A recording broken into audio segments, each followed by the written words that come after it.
de patologia das edificações, né? A aula passada nós abordamos o tema de manifestações patológicas em revestimento de argamassa, certo? E hoje vamos dar sequência das manifestações patológicas em revestimentos. Só que hoje iremos conversar um pouquinho sobre revestimentos cerâmicos e também porcelanatos. Daí fechamos a aula 2, certo? A aula 3 vai ser revestimento em rochas e aula 4 em revestimento em pinturas, ok?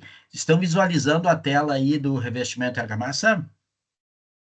Sim, De revestimento cerâmico? sim. Então tá. Em primeiro lugar, o que que nós... opa.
Tá aparecendo aí revestimento cerâmico para vocês?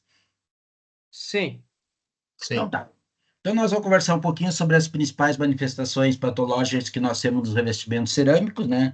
Dentre elas se destaca o descolamento por aderência, né, devido à massa pobre, né? Descolamento por solicitações mecânicas, geralmente muitas delas é a variação térmica, o gretamento, eflorescências, manchas de umidade nas bordas das placas, manchas de rejuntamento, infiltração de umidade, falhas gerais de assentamento, algumas medidas preventivas que nós temos e também sobre a questão de substituição de placas como os que nós vamos tratar. Mas antes disso, nós teremos que conversar um pouquinho sobre as propriedades que nós temos dos revestimentos cerâmicos, tá? Porque não basta a gente analisar as patologias e depois que a gente verificar que aconteceu uma manifestação patológica, a gente identificou que foi uma falha na especificação desse revestimento. Então, toda vez que nós utilizarmos um revestimento cerâmico, nós temos que especificar ele, né, baseado nas propriedades que ele tem. Então, para isso, nós vamos dar uma conversadinha assim bem rápida, dar uma relembrada sobre as propriedades, né, no qual vocês, quando for indicar um revestimento cerâmico ou escolher ele para ser utilizado, tem que ser observadas. Então, a primeira delas é a absorção de água, né? O que que a absorção de água determina a porosidade da base da cerâmica. Então, quanto menor a quantidade de poros na base, menor a absorção de água. Ou seja, quanto mais porosa, mais absorve água que nós temos. Mais poro, mais ar que nós temos nela. E ela influi diretamente na resistência mecânica e na resistência ao gelo.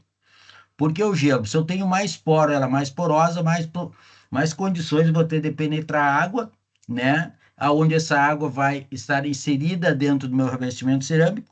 No momento que acontece uma baixa temperatura, essa água vai congelar. No momento que ela congela, ela expande de volume. Expandindo de volume, ela cria tensões internas no revestimento cerâmico. Então, nós temos que analisar, às vezes, especificar um revestimento cerâmico que seja resistente ao chamado gelo de gelo, tá? Os grupos, então, de absorção de água são classificados em 1, 2 e 3, certo? Grupos 1 vai de 0 a 3% da absorção d'água, sendo 1A de 0 a 0,5%, 1B de 0,5 a 3%, Grupo 2 vai de 3 a 10%, sendo 1A de 3 a 6%, 1B de 6 a 10%, e acima de 10%, então, o grupo 3. Então, quanto maior o índice que nós temos, 1, 2, 3 ou A e B, maior a absorção de água que nós temos, ok? Então, no momento que a gente pensa no ambiente que nós vamos utilizar esse revestimento, nós temos que ver qual é a taxa de absorção que a gente pode identificar, certo? Então, verificando os grupos de absorção, a gente pode utilizar os métodos de fabricação que caracterizam esse grupo. Porque no momento que ela for fabricada em um determinado método, ela vai te dar maior ou menor porosidade. Ou seja, a revestimento cerâmico ele pode ser prensado, pode ser extrusado, pode ser de outra maneira. No momento que ele for extrusado, né, ele tem pode ter menor revestimento, maior absorção ou não. Então, os extrusados são classificados no grupo A e os prensados no grupo B, tá? Então, daí as absorções que nós temos ali: AL, ALLA, ALLB, ALLL. Prensado BLA, BLB, BLA, BLB. Isso aqui, todas essas características, pessoal, vai estar inserida na caixa. Quando você for comprar o revestimento cerâmico, você tem que pegar a especificação técnica. Daí ele vai te dar grupo em relação à absorção da água. Tá? Vai te dar qual é o grupo e qual é a absorção que nós temos. Aqui é só uma para revisãozinha, uma tabelinha, né? Que corresponde à taxa de cada um, baseado nessa letra que ela vai estar indicada pelo fabricante. Então, resistência ao gelo. Então, a resistência ao gelo é importante para a escolha de revestimento em lugares onde o clima seja sujeito a baixas temperaturas. É uma característica que depende da absorção da água da pedra. Quanto mais baixa a absorção de água, dessa menor será a resistência ao gelo. Então, toda vez que nós utilizar revestimento cerâmico em locais de clima frio, principalmente aqui na região da Serra, nós temos que observar essa resistência ao gelo.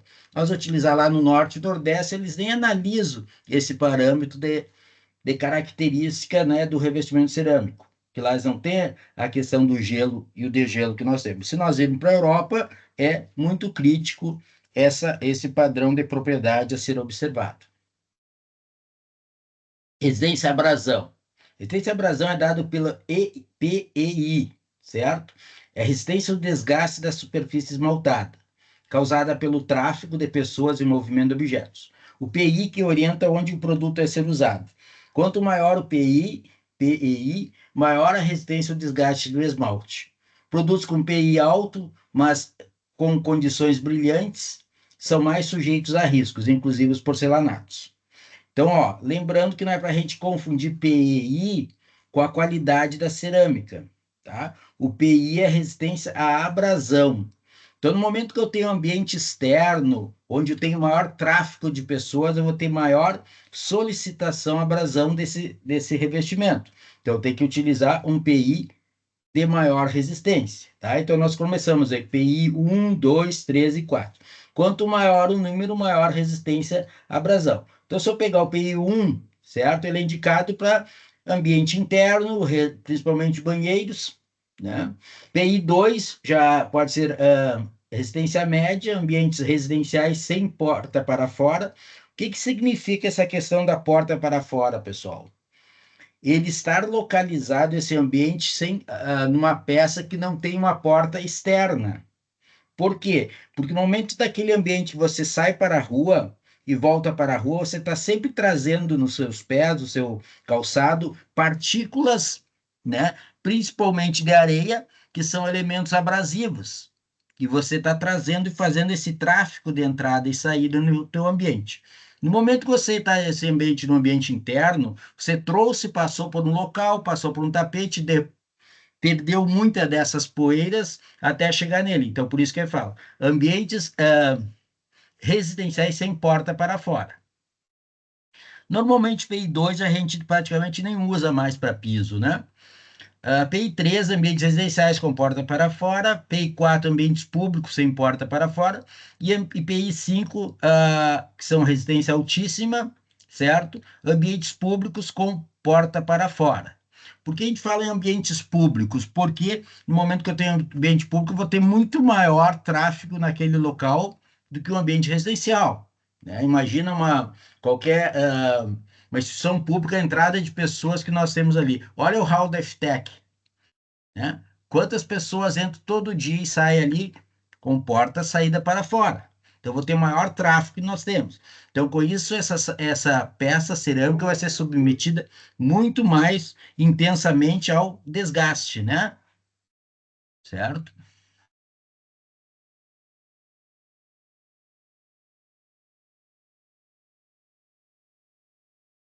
Coeficiente de atrito. O coeficiente de atrito é o parâmetro que caracteriza a resistência ao escorregamento. Quanto maior o coeficiente de atrito, menos escorregadio é o piso. A superfície áspera tende a possuir coeficiente de atrito alto, né? Enquanto que a superfície lisa, coeficiente de atrito menor. É medido no piso seco e molhado, e o valor máximo é 1, que representaria um piso totalmente áspero. Então, 100% de aspereza, né, seria o coeficiente de atrito 1.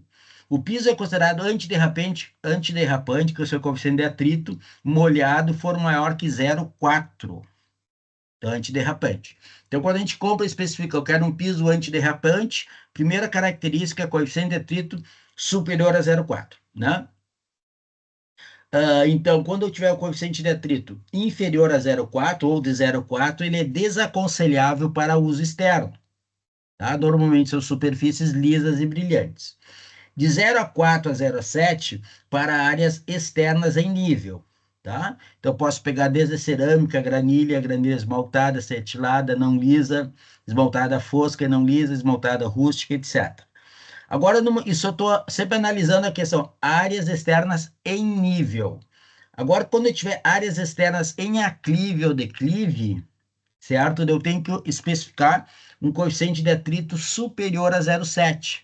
Porque no momento que eu tenho um aclive ou declive, há mais possibilidade da pessoa escorregar e cair, né? Então, muitas vezes nós vemos calçadas aí que são especificadas para uso externo, que nem analisa o coeficiente de atrito, quando menos espera, os caras estão lá com uma maquita cortando, fazendo sulcos nela para quê?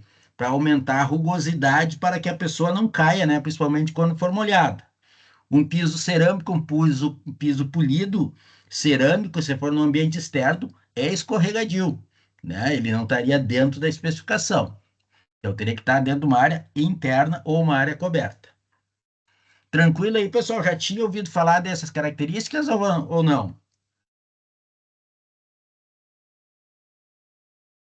Sim. Então, beleza. Só para dar uma lembradinha, né? Resistência a manchas. Então, resistência a mancha aponta a facilidade de limpeza da superfície da placa.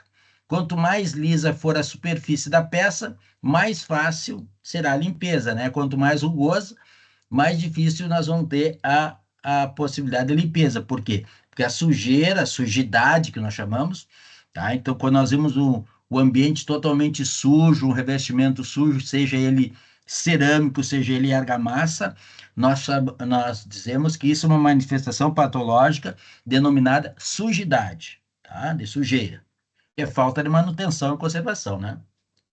Então, a resistência a manchas, então, classe 1, impossibilidade de remoção, não sai nenhuma mancha, né? Classe 2, removível com ácido clorídrico, com acetona, ácido clorídrico é que popularmente nós utilizamos aí.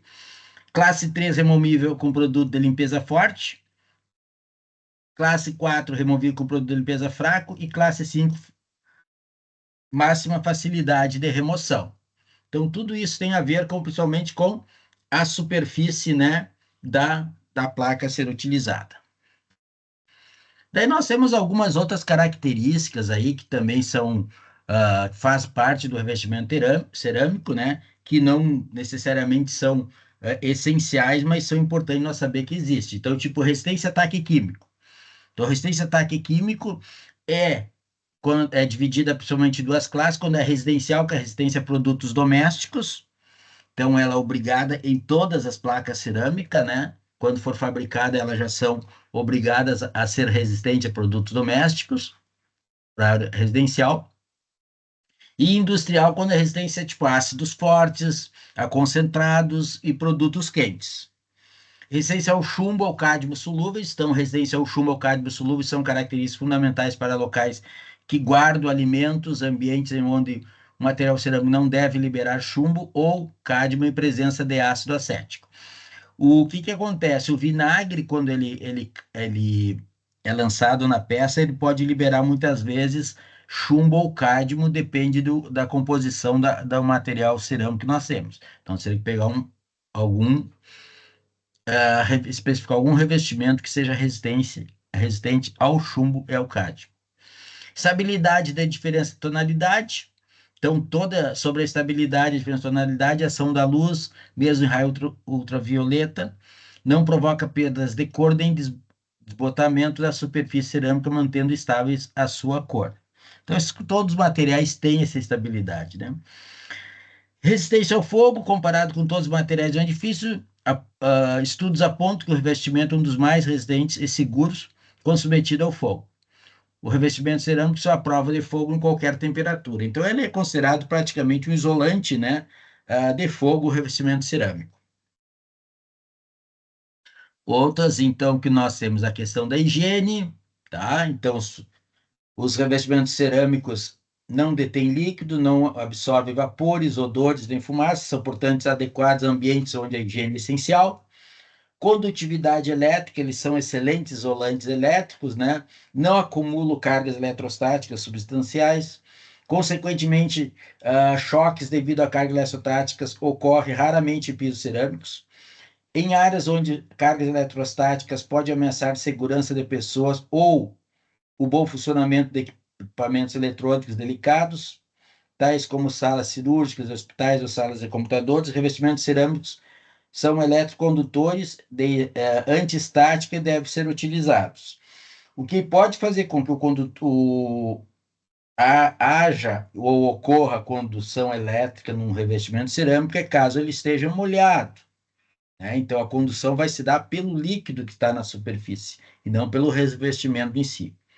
Condutividade térmica. Então, os revestimentos cerâmicos têm um desprezível coeficiente de condutividade térmica, sendo, portanto, excelente isolante térmico, né? Então, se nós pegarmos aí a cerâmica ou as placas aí que nós temos, placas refratárias, que são tipos de materiais cerâmicos, são grandes isolantes térmicos, né?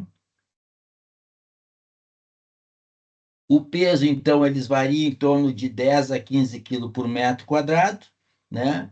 Para paredes e de 19 a 24 quilos por metro quadrado de piso. Características geométricas, então, as que mais conhece ortogonalidade, que determina se a peça está dentro do esquadro, certo? Ou seja, seus lados estão perpendiculares e seus ângulos são retos. Reto significa ângulo de 90 graus. Então, a retitude de lados da peça determina se os lados da peça não estão curvados para dentro ou para fora. A planaridade abrange 3 aspectos. A curvatura central consiste no desvio central do centro da peça, que é a flecha, né, em relação à diagonal da placa. A curvatura lateral é determinada determinada pela deformação da anterior, sendo constatada nos lados da placa. E o empeno caracteriza o desvio de pelo menos um vértice em relação ao plano estabelecido pelos outros 3, considerando sempre a peça com 4 vértices, né? Uma peça retangular ou quadrada, e não triangular, que só teria 3 vértices. Em relação, então, aos revestimentos cerâmicos, né? Agora voltando às manifestações patológicas que nós temos, então, que nós já vimos antes, vamos conversar agora sobre cada uma delas mais especificamente. Então, a primeira dela, eflorescência. Eflorescência nós já vimos, então, né? Uh, essa manifestação patológica, né? Nas revestimentos de argamassa, que ela também aparece em revestimento cerâmico. Ela é causada, né, pelo excesso de umidade na parede e no contrapiso, com aparecimento de manchas brancas ou escuras na superfície das peças ou entre os rejuntes. É um alto teor de hidróxido de cálcio ou hidróxido de magnésio, tá? Por que acontece isso? Porque ela é um produto das reações químicas, né, que acontece internamente do material. Ou seja, alguns materiais como o cal, que pode ter alto teor de hidróxido de cálcio, reagindo esse hidróxido com a presença de água, esse hidróxido é dissolvido, e quando a água evapora, ele vai para a superfície do material, reagindo com o dióxido de carbono, que é o gás carbônico, e com essa reação surgem as manchas brancas que nós vimos. Não se preocupe nisso, que nós vamos trabalhar um dia, tá? Vou tirar uma aula só para nós trabalhar sobre a questão da eflorescência. Vamos pegar todas as reações químicas dela lá e vão entender direitinho por que acontece essa reação aí tá? Do carbonato de cálcio, formando dióxido de carbono, depois reage com o dióxido de carbono e voltando, surgindo essas manchas.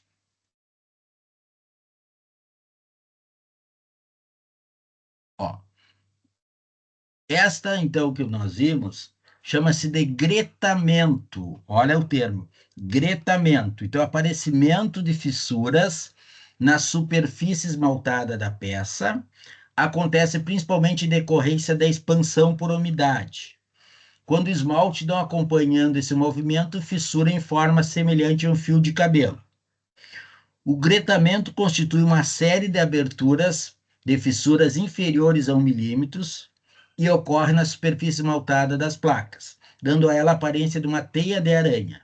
Tá? Então, o gretamento ele diz que não é permitido. Então, aqui um gretamento que eu tenho aqui, pode ver que tem umas formas longitudinal na peça, aqui umas, tipo um mapeamento, assim, né? Então, microfissuras dentro da superfície esmaltada. Ok? Ela também, além de dar nas peças cerâmicas, o gretamento ela dá muito nas louças, tá? Então, principalmente louças aí, principalmente cuba de banheiro, que ela fica muito submetida à água, né? Então, ela acontece esse gretamento.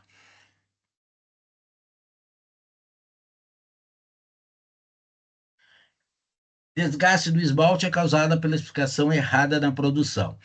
Então, normalmente, isso, a causa do gretamento é um problema de produção dela, certo? No momento que nós temos uma peça com gretamento, é passível de nós sugerirmos as trocas, certo? Dessa peça, né?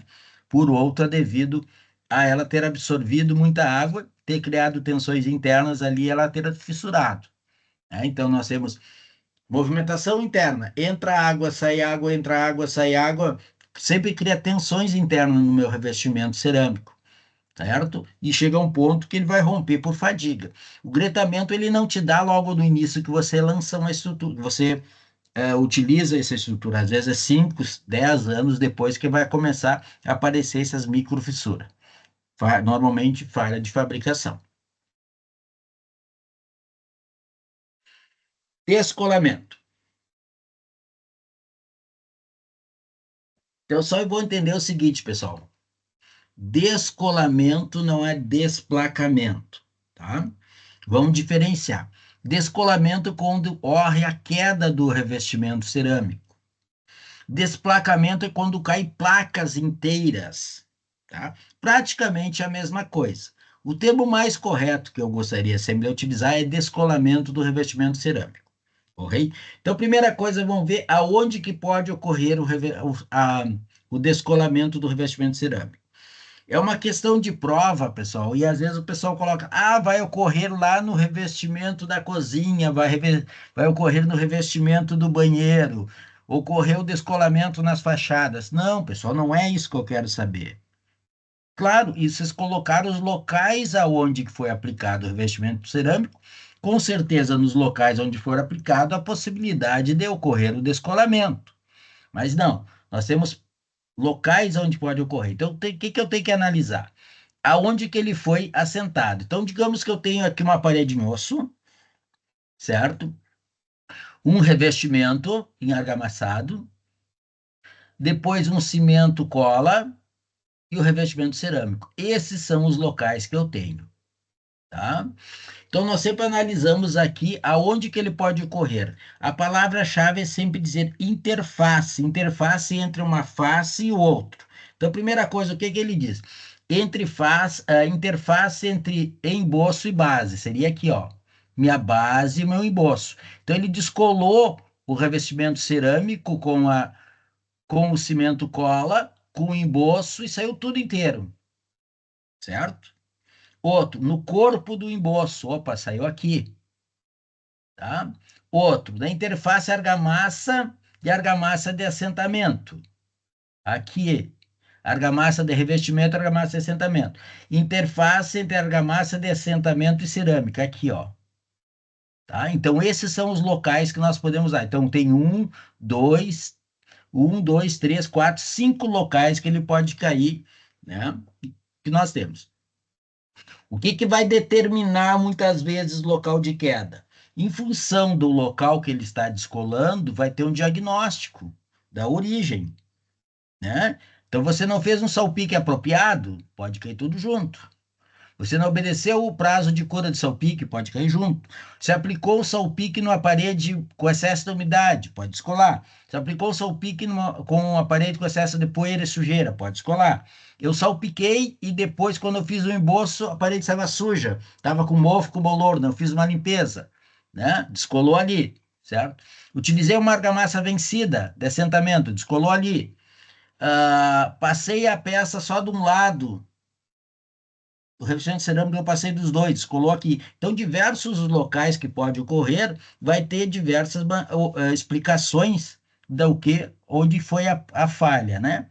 Então, sempre lembrando, os locais onde pode ocorrer o descolamento do revestimento cerâmico são estes: interface, emboço base, corpo do emboço, interface emboço, argamassa de assentamento, corpo da argamassa de assentamento, interface argamassa de assentamento e cerâmica, tá?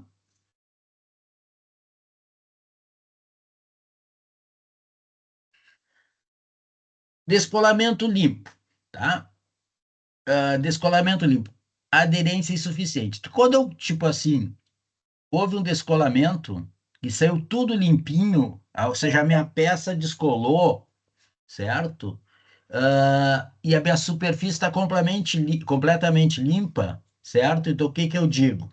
Que faltou aderência, porque faltou aquele material aderir ou colar no seu anterior, no seu antecedente.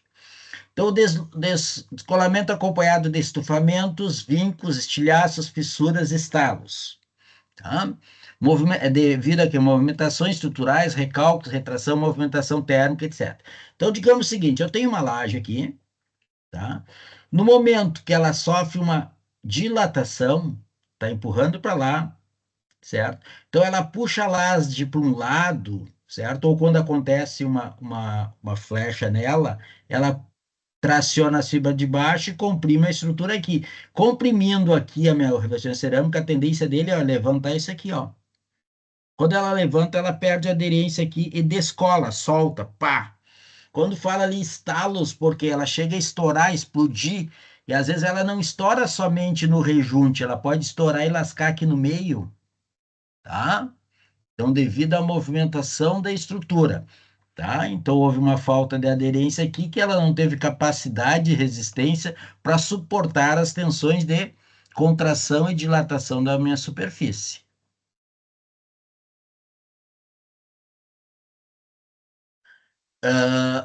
Causa de deslocamento. Então, uma delas, base muito lisa, certo? Pode ser.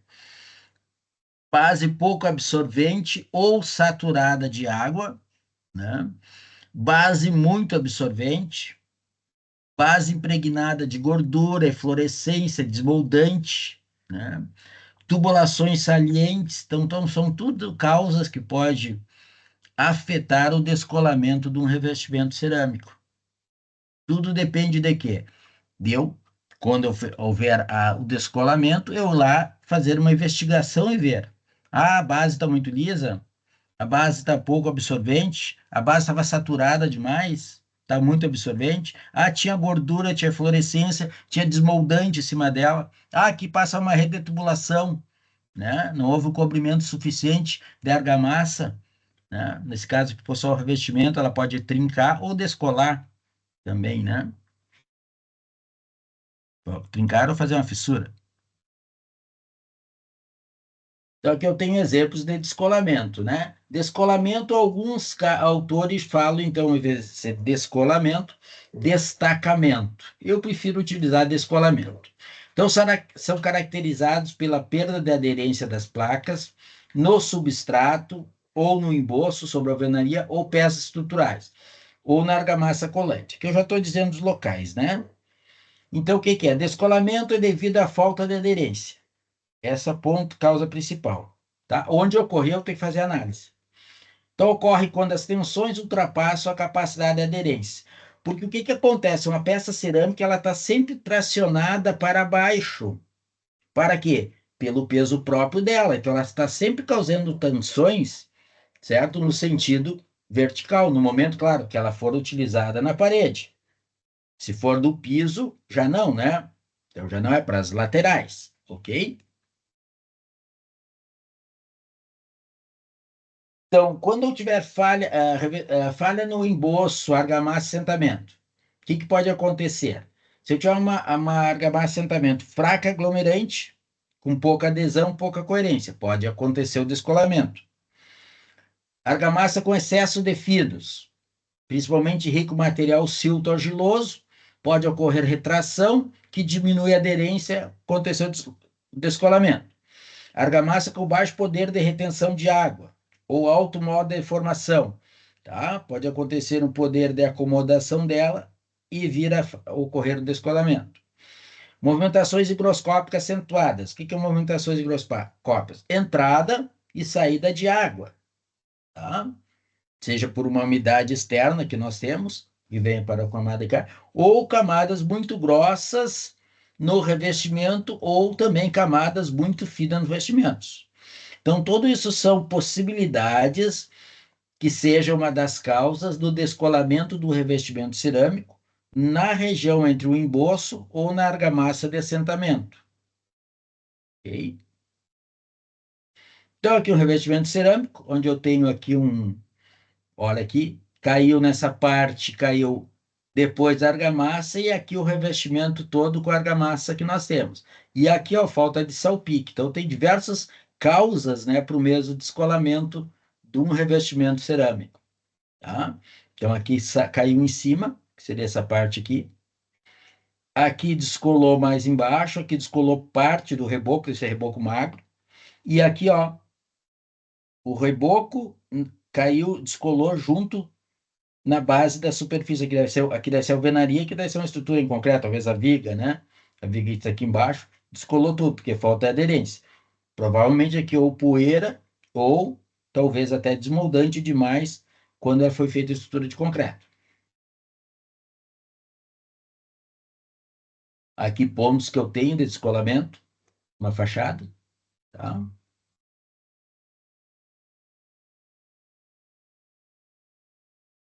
Vamos conversar um pouquinho, então, sobre os revestimentos cerâmicos, algumas técnicas construtivas que são necessárias de se observar a fim de minimizar, né, possíveis ou mitigar possíveis manifestações patológicas que possam ocorrer nesse revestimento cerâmico.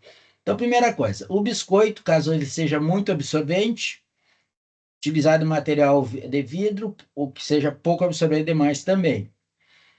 Contendo engobe, sais solúveis, eflorescência, etc. Gretamento, microfissuração da face. Olha, as argamassas com maior quantidade de cimento apresentam excessiva retração, facilitando o gretamento. Efeito beliscão. O que seria isso? Então, o que ele fez? Uma compressão numa estrutura aqui, que seja uma laje, comprimir a parte de baixo, tracionar a parte de cima. Pode acontecer fissura no revestimento? Sim, sem problema nenhum, né? No assentamento, então, da argamassa, tá? Estou analisando ali no assentamento, então seria revestimento cerâmico e argamassa de assentamento. Normalmente nós chamamos de cimento copo. Então, quando eu tenho uma cura insuficiente do emboço, já apliquei o meu revestimento, a minha argamassa de assentamento do revestimento cerâmico em cima, dá movimentações diferenciais entre o emboço e a argamassa de assentamento, pode acontecer descolamento. Preenchimento parcial do tardós.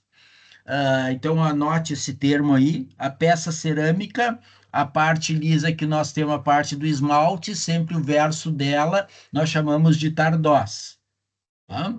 Então, muitas vezes, hoje, praticamente todo mundo já se usa a questão da desempenadeira dentada, onde se coloca lá, criando sulcos, né? Mas antigamente se usava muito a ponta da colher de pedreiro. Botava 3 pontos ou 5 pontos, depois apertava e fazia com aquele excesso dos pontos preencher esses vazios.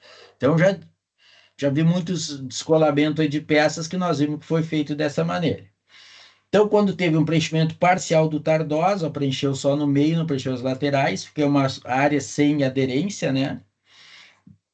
Aplicação de pouca pressão, então você tem que colocar o tardose, tem que comprimir essa peça cerâmica para lá para dar pressão, tirar um pouquinho de ar e ela ter maior aderência.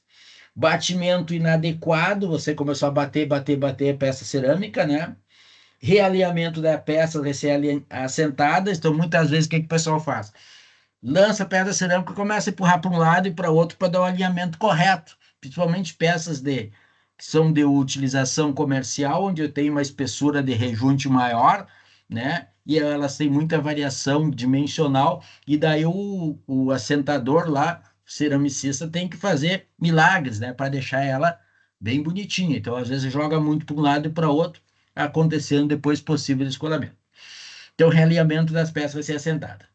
Argamassa vencida, né? Ou remisturada, então muitas vezes o pessoal, sobrou argamassa, no outro dia toca a água e reutiliza de novo, cimento cola. Então, argamassa colante explica as grandes extensões, certo? De queda que nós temos.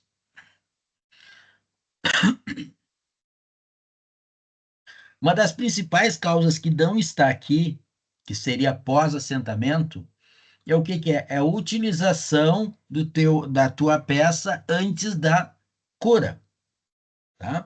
Então, principalmente pisos cerâmicos.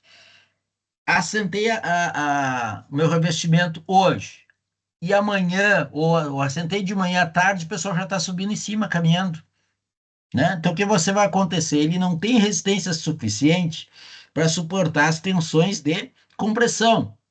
E no momento que você pisa numa peça cerâmica, você não está comprimindo ela de maneira uniforme. Você está comprimindo ela de um lado e tracionando do outro, né? Você está pisando de um lado, fazendo com que comprima um lado e ela levante do outro. Então, causa tensões de compressão e tração. E ela não tem essa resistência para resistir o esforço de tração quando ela é comprimida de um lado, tracionada do outro. Por quê? Porque não chegou ainda o período de resistência do cimento, da argamassa colante. Então, aqui estão esses casos aqui que eu utilizei. Esse aqui é um caso bem antigo, né, pessoal? Então, não esqueço que as obras antigas aí, o, o revestimento cerâmico, ele era feito diretamente na argamassa, tá? Então, ele não era feito, não existia cimento argamassa colante, tá? Então, era o reboco que era lançado e ela sentada no próprio reboco. E teve épocas posteriores que ela era colada com cola branca também, né? Então aqui era feito 5 pontos e comprimido, né? Mas tu vê que essas peças, nós temos ainda peças com 45, 40 anos, prédios que nós vemos que não houve descolamento, assim como outros já ocorreu descolamento. Então aqui nesse aqui que houve a compressão dele, você vê que teve locais que não teve utilização de argamassa colante, né? Então olha aqui, ó, região de menos aderência. Esse caso aqui, né? Então, aqui o espalhamento da minha argamassa colante, com uma desempenadeira dentada, que é o correto, né? Formando sulcos, espaçadamente, mesmo espaçamento uniforme, né? Para dar maior aderência. Okay? Então, no assentamento, vamos lá. Base muito ressecadas, assentamento em condições adversas de insolação ou ventilação.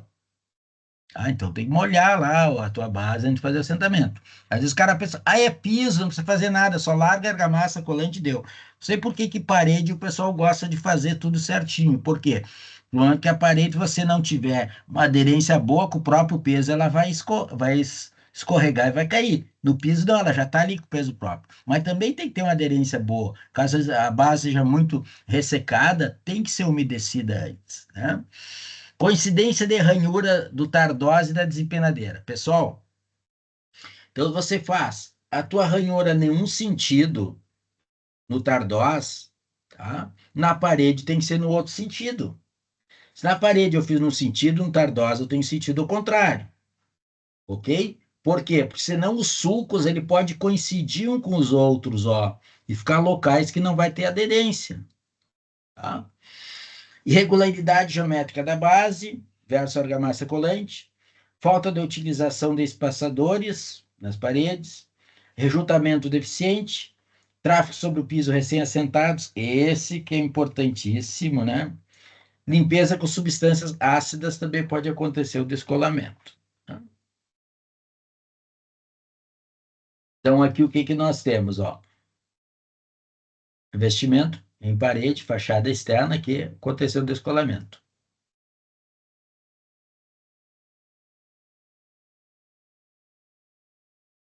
Mais, mesma peça, descolando. Aqui um revestimento cerâmico com imitação de tijolo, né? Onde descolou. Certo? E vamos conversar um pouquinho sobre a movimentação térmica que pode acontecer, né? No nosso revestimento, certo? E que nós devemos obedecer, tá? Para que a gente possa minimizar as questões dessas movimentações.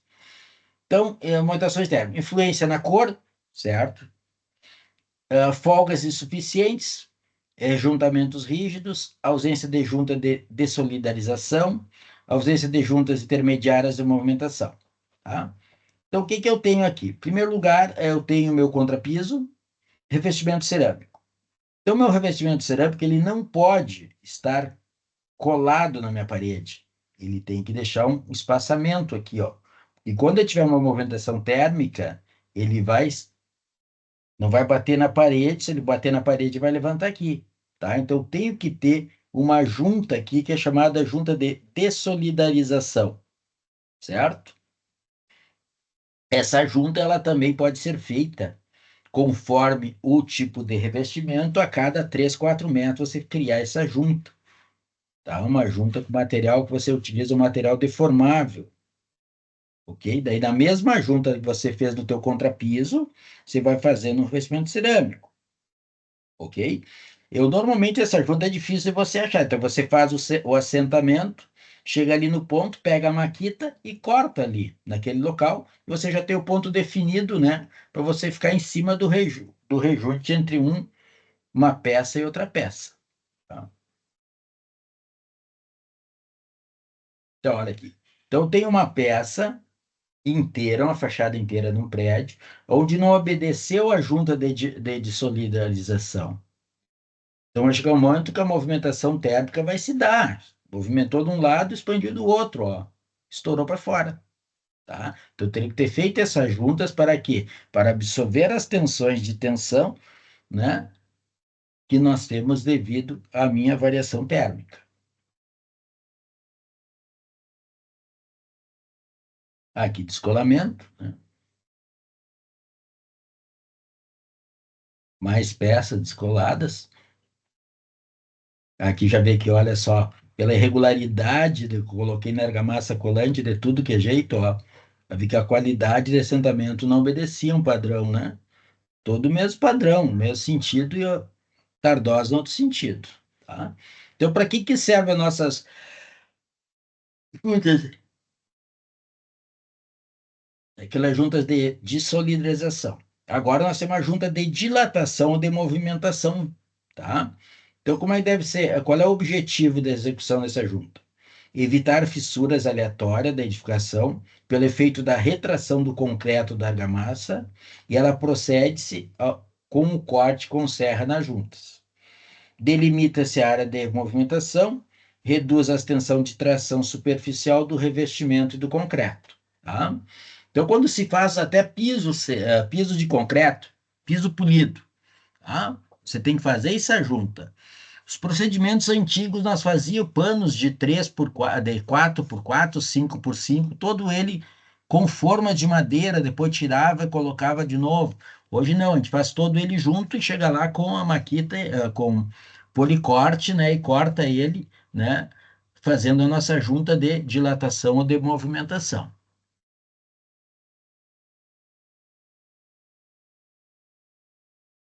Tá? Então, as juntas de assentamento, agora a junta de assentamento são espaço regular entre duas peças de revestimento adjacente.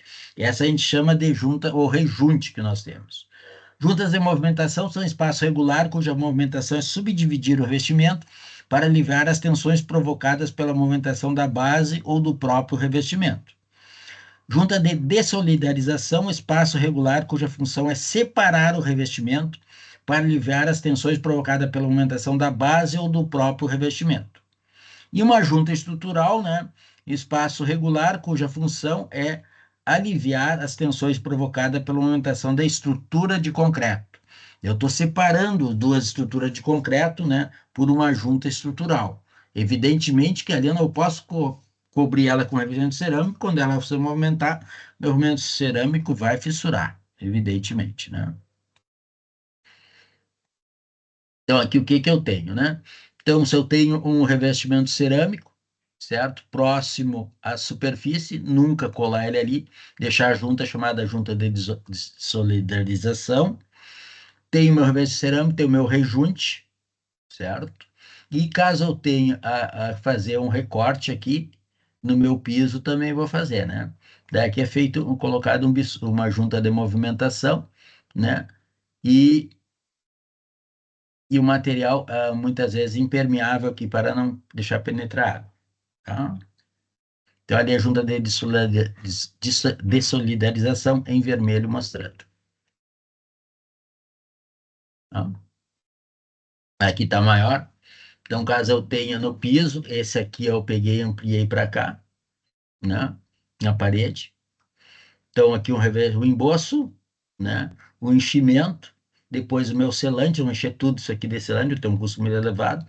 Argamassa colante, a peça cerâmica, eu tenho esse material aqui, tá?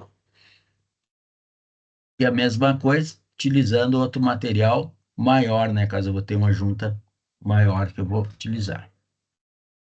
Tá? Então, os tipos de juntas, tá? Então, o que eu tenho aqui? Eu posso ter aqui uma camada de terra, uma camada de areia, uma camada de terra britada, uma manta de polietileno. Para que é essa manta? O material impermeabilizante, estou fazendo uma laje, tá? Certo? Depois o 5, o que eu vou fazer? Camada de concreto. Foi camada de nivelamento, certo? Depois a argamassa colante, depois a placa cerâmica, junta de dilatação e movimentação, certo? Que é o 9 aqui, ó, dilatação e movimentação. 11, junta de união de solidarização, próxima à parede. E 12, que é a minha parede que eu tenho, tá? Quando eu tenho uma parede aqui, ó, então revestimento cerâmico, tá? Deixo uma borda assim, ou posso deixar ela nesse sentido, tá? No mínimo 5 milímetros que eu tenho. 5 milímetros é meio centímetro que eu tenho que deixar ela afastada da parede, seja nesse sentido ou nesse aqui, ó, tá?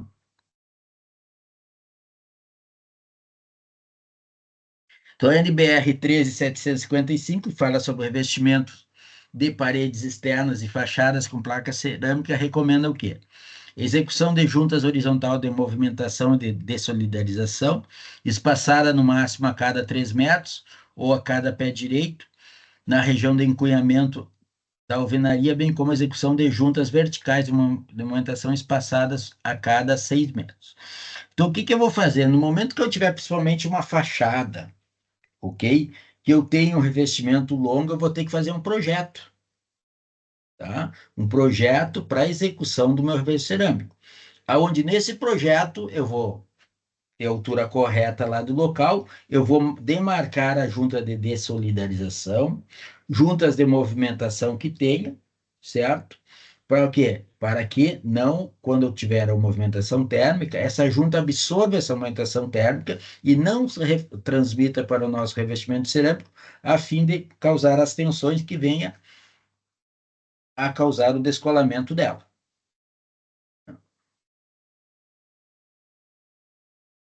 Então, que as larguras dessa junta devem ser dimensionadas em função das movimentações previstas para a parede e para o revestimento, em função da deformidade admissível do selante, respeitando o coeficiente de forma, a largura e a profundidade da junta, que deve ser especificado pelo fabricante do selante. Então, muitas vezes, o que você vai utilizar de selante vai determinar o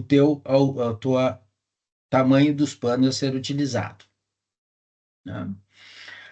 A execução da junta de solidarização nos cantos verticais, nas mudanças de direção do plano de revestimento, no encontro das áreas revestidas com piso e forros nas colunas e vigas ou outros tipos de revestimento. Então, toda vez que eu tiver um canto, uma viga, um elemento, eu tenho que criar uma junta, que são elementos diferentes, tá? Então, quando houver a mudança de materiais que compõem estrutura, suporte de concreto ou alvenaria, devo fazer a junta, tá? Aqui eu deixei um link do material que vocês podem pegar, feito lá pela USP, no estado de São Paulo, falando sobre juntas de dessolidarização. Então, a junta de assentamento das placas do revestimento deve manter espaçamentos ou juntas entre elas para preencher as seguintes funções: compensar a variação da bitola, facilitando o alinhamento, atender a estética, harmonizando o tamanho das placas e as dimensões do pano, a revestir com larguras das juntas, oferecer um relativo poder de acomodação às movimentações da base e também da placa cerâmica, facilitar o perfeito preenchimento garantindo a completa vedação da junta e facilitar a troca de peças cerâmicas quando for necessário. Então, aqui o que eu tenho? Então, fiz o meu material, fiz o meu corte, botei o delimitador aqui, tá? Geralmente isso aqui é taruguinho, é um taruguinho de polietileno que a gente coloca, e depois vai o selante para não deixar penetrar água aqui. Isso aqui com o objetivo, esse delimitador, ele é um material flexível, que ele absorve as tensões de tensão e deformação, e faz com que seja necessário usar menos material selante, tá? Nesse caso aqui, um Vedaflex foi utilizado. Isso serve também para pisos como para paredes, tá? Então, vou ter que obedecer esse local, então, cada, sei lá, 3 metros, certo? Na horizontal e 5 na vertical. Depende do projeto ou do selante que você vai utilizar. Então, aqui tem algumas normas que eu deixei aqui, caso vocês queiram dar uma revisadinha, no caso de fazer uma utilização, quando for fazer um projeto, né, de revestimento de fachadas. Depois eu vou mostrar alguns projetos aqui para vocês darem uma olhadinha como que é feito, né? Então, vamos a algumas descolamentos ou fissuras que pode ocorrer devido, então, a recalque, deformação estrutural, tá? Então, propagação de fissura da base, flechas em componentes estruturais, esmagamento de juntas de movimentação e torções. Então, digamos, eu tenho aqui uma estrutura de concreto, 2 balanços. Então, uma sacada, tá? No momento que eu tenho revestimento cerâmico nessa lateral da sacada, certo? O que vai acontecer? Houve uma flecha, ela cedeu aqui. No momento que cedeu aqui e cedeu lá, eu estou comprimindo. Então, eu posso comprimir. Se eu comprimir aqui, ela pode estourar para fora. Correto? Estourando para fora o descolamento. Pode, em vez de estourar, só fissurar? Pode. Então, essa movimentação, a movimentação da estrutura aqui, ela pode causar a manifestação patológica de fissura no revestimento ou de descolamento, ok? Devido a tudo isso. Então, muitas vezes cabe a gente verificar o local onde está inserido o nosso revestimento cerâmico, né, para nós podermos diagnosticar, né, a possível causa da manifestação patológica ocorrida, seja ela fissuração, pode ser uma fissura horizontal, né, ou fissuras inclinadas que eu tenho, certo? Porque aqui eu estou ocorrendo um recalque das duas juntas, né? Eu posso acontecer, deixar essa fixa, só recalcar essa, e daí aqui eu tenho a cerâmica fazer a fissura horizontal aqui, né? Então, tudo depende do que ela está percebida. Então, lembrando o que que é. Além do que nós vimos antes, eu posso ter, então, deformações, recalque da estrutura aonde ela está inserida, né?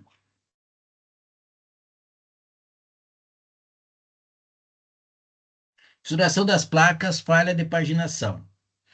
Então, olha, isso aqui são as mais ocorridas. Sei lá, eu deixei um cantinho aqui, ó, tendência a fissurar aqui, né? Cortei o ralo bem nas bordas, a tendência é fissurar aqui. Então, falha da paginação. O que é paginação? Quando você lançou a tua estrutura aqui, você começou a dar... O que eu fiz? Eu tinha uma janela aqui. Eu escolhi começar da esquerda para a direita e de cima para baixo. Daí eu analisei que deu esse cantinho, então eu tenho que verificar isso. Será que seria o correto fazer isso? Sei lá, analisar do lado de cá. Esse ralo aqui, por que está posicionado no cantinho, não está posicionado bem no meio? Tá? Ou na borda das duas aqui. Então, colocar em locais que há possibilidade, menos possibilidade de fissura depois.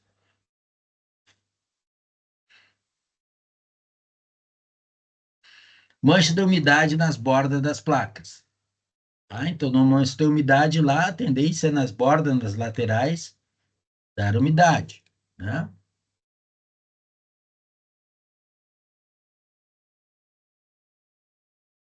Aqui a umidade, ok? Infiltração da umidade em piso, tá? Então, a infiltração da umidade, no momento que eu tenho aqui juntas, de 10 a 20 milímetros, certo? O que pode acontecer? Não tem uma vedação e permeabilização, pode acontecer infiltração da umidade. Então, dentes entre as placas contínuas, estilhamento do esmalte sob a ação de pequenos impactos, quebrei ela, fissurou, pequena resistência à abrasão superficial, pisos muito escorregadios, manchamento, dificuldade de limpeza, gretamento do esmalte.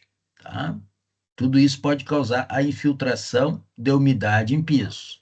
Como é que eu vou solucionar isso? No momento que eu tenho a minha junta de dessolidarização, colocar o material selante aqui, ó. Não deixar que não penetre água, porque senão ela pode acontecer tudo isso aqui. A umidade quieta que pode dar o descolamento, pode dar fissura, tudo isso são manifestações patológicas devido à umidade que eu tenho no meu piso cerâmico. Pode dar eflorescência também, né? Ó, que é um caso típico, ó. Eflorescência, entrada de água pelo rejunte, aonde reagiu, certo? A umidade, como o dióxido de carbono, dando gretamento. São sais que nós temos. Né? Então, o que eu vou ter que sempre fazer? Fazer um projeto, né? Um projeto de paginação do meu revestimento. O que é paginação? É determinação dos pontos de início e de fim do meu revestimento. Então, a plantinha baixa, né? No caso, eu estou analisando o piso. Vou fazer uma plantinha para cada local do seu revestimento. Se eu tenho aqui no piso, vou fazer no piso aqui, então eu analisei aqui, o que vai começar? Daqui para cá, da esquerda para a direita, do rejunte do box para cá e do rejunte do box para lá, certo? O que eu fiz com isso? Se eu tenho aqui a minha porta, aqui eu tenho meus equipamentos, meu lavatório, meu vaso, se tiver aqui fazer um filete, fica aqui atrás, escondido, ok? Aqui é o contrário, ó. Porta desse lado, fiz daqui para cá, ok? Localizei o ralo, olha que eu fiz o ralo. Localizei um ralo onde peguei meia peça de cada um deles. Qual é a sugestão sempre quando tiver em ralos? Ou utilizar pegando pedaços da peça ou bem no meio da peça que ela vai inteira. Quando for bem no meio da peça é ruim porque daí o caimento você nunca vai acertar. Não esqueça que está todo caindo para cá. Se ela for no meio da peça, como é que você vai ficar aquela parte do ralo? Vai ser plana. Daí a água vai depositar ali, tá? Então, muitas vezes, o que que a gente se faz? Na peça você colocada, você vai ter que fazer um corte a 45 graus, né? Para poder fazer o caimento junto ao ralo. Senão você não vai conseguir fazer o caimento. Então, você tem que fazer um projeto é compatibilização, né? Especificação correta da cerâmica, a modulação, a cor, a textura, resistência ao desgaste, resistência a produtos químicos, limitação de deformação estrutural, introdução à camada de separação, projeto de impermeabilização, camada de drenagem, né? Tudo que você vai precisar nesse projeto. Então, a especificação, primeiro, peças, né? Folgas que nós temos nessas placas. Normalmente, as peças, o que nós vamos ter? Isso aqui, em função da porosidade e da deformação que nós temos, o fabricante vai indicar. Então, peça de 20 centímetros, em média, 3 milímetros de rejunte. De 30 centímetros, 4 milímetros, ou de entre 20 e 30, 4 milímetros, e acima de 30, 5 milímetros. Isso, evidentemente, tudo revestimento cerâmico, né? Classe A, tá? Mas toda essa obediência dessa junta aqui, você vai ver no que o fabricante está indicando. Então, em relação à execução do piso cerâmico, né, só para dar uma lembradinha, tem que ter uma conferência sempre das instalações, caixas, pontos. Então, não faço nenhum revestimento cerâmico sem conferir instalações. Não faltou nenhuma instalação, está tudo colocado, tudo certo, beleza. Agora vamos fazer um teste de estanquidade. O que é os testes de estanquidade? É verificar se não está infiltrando água, porque revestimento cerâmico não é um material que vai impermeabilizar. Tá? Então o pessoal diz, usei cerâmica lá para impermeabilizar. Não. Ok, então vamos fazer o teste, vamos jogar água lá e vamos ver se vazou embaixo. Depois deixa secar, né, para depois fazer o assentamento. Tá? Se não fez a estanquidade necessária, vamos fazer a impermeabilização. Daí você já sabe lá, projetinho de impermeabilização, seja ela rígida, né, seja ela flexível, obedecer todas as regrinhas. E fazer o projeto realmente de impermeabilização para não ter problema depois. Vamos fazer instalação de caixilhos quando for necessário, camada de drenagem, camada de regularização com os caimentos. Então, no momento você põe digamos, coloquei uma manta asfáltica, tá? Eu tenho que fazer uma camada de proteção e regularização em cima da manta, tá? Qual é o objetivo da camada?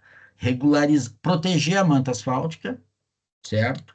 E fazer o caimento para o ralo, certo? Eu tenho que fazer o objetivo, fazer com que escoe a água toda para o ralo, né? Limpeza, correção da base, né? Correção da umidade, remoção de óleos, graxas, tudo que eu tiver, né? Para ter aderência ao meu material.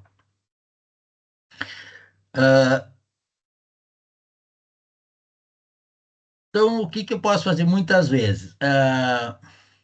Apicamento, chapisco de base muito lisas.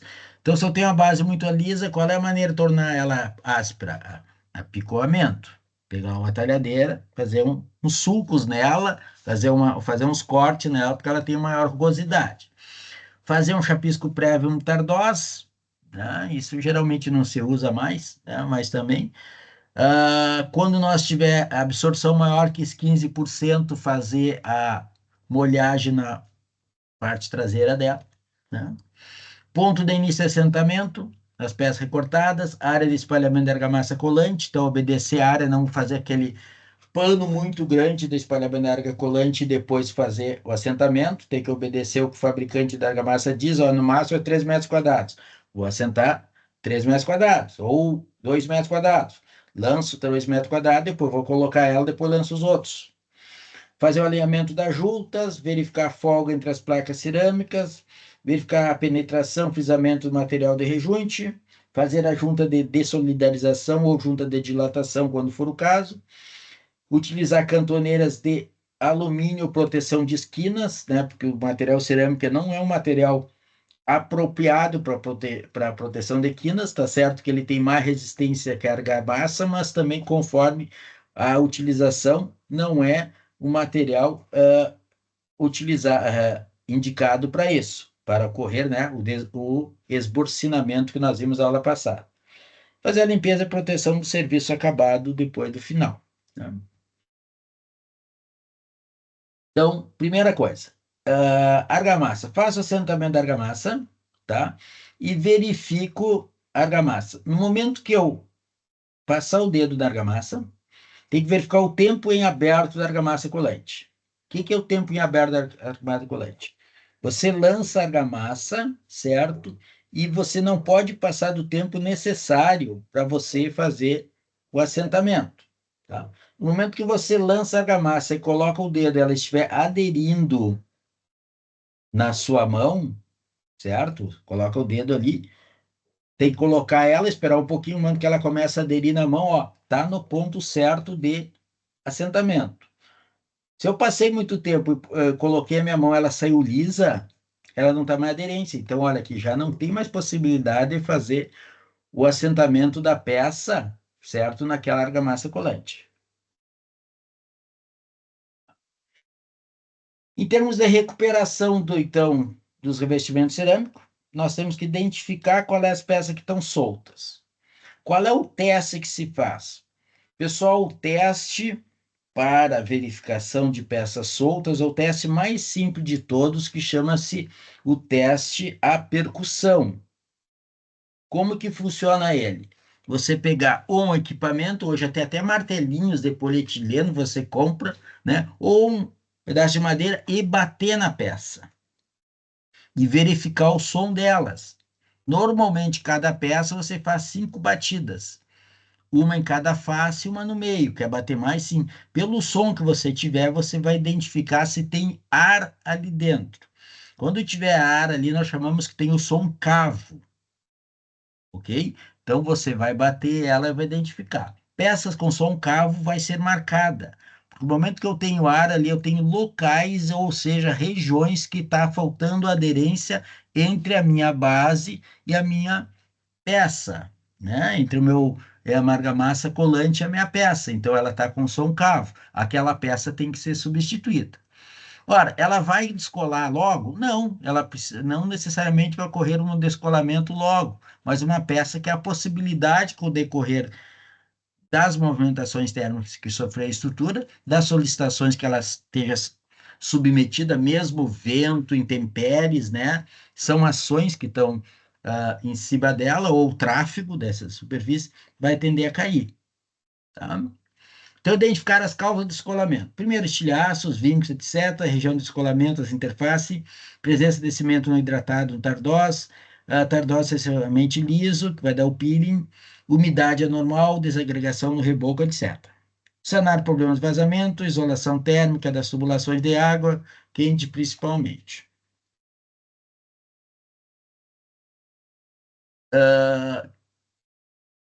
Para prevenir, introdução de junta de dessolidarização, introdução de junta de movimentação, execução de piso com eventual introdução de camadas de separação ou camada de impermeabilização entre um e outro, substituição das peças isoladas, tá? Então, como é que se faz? Substituição da peça, normalmente começa a quebrar ela do centro para as laterais, certo? Faz a raspagem do rejuntamento, corte com ponta de vidia, corte a partir do centro da peça, raspagem da argamassa de assentamento e reassentamento mantendo a planilidade. É isso aí. Beleza, pessoal. Pessoal, todos aí estão aí na minha aula, tá? Eu vou dar um trabalhinho, tá? Eu vou deixar descrito para vocês esse trabalho, certo? E o que que é? O trabalho consiste em nós determinarmos, certo? O som cavo em peças. Para quê? Para que vocês consigam identificar a diferença, tá? De uma peça com som cavo com outro. Beleza? Não sei se tem alguém aí que está na live me ouvindo agora no momento. E aí, pessoal? Sim. Tá. Vocês já fizeram esse teste? Não. Não conheço. Então, eu vou fazer o seguinte: eu vou parar a gravação aqui, tá? Vou parar uns 5 minutinhos, 10 minutinhos. Vocês vão pegar qualquer, pode ser um cabo do martelo, pode ser lá o batedor de bife, o cabo de uma faca de madeira, tá? E vão lá para o banheiro de vocês e para a peça e vão bater nas peças para ver se vocês conseguem identificar o som cavo, tá? Se identificar, alguém pega o celular e dá uma gravadinha, depois volta aqui. Pode ser? Tá? Ok. Tá? Dou 10 minutos, parei a gravação, eu tomo uma água, daqui 10 minutos voltamos aqui. Combinado? Ó, são 20 e 12, bota 15 minutos, 20 e 30 voltamos aqui. Ok? Beleza, até logo. Ok.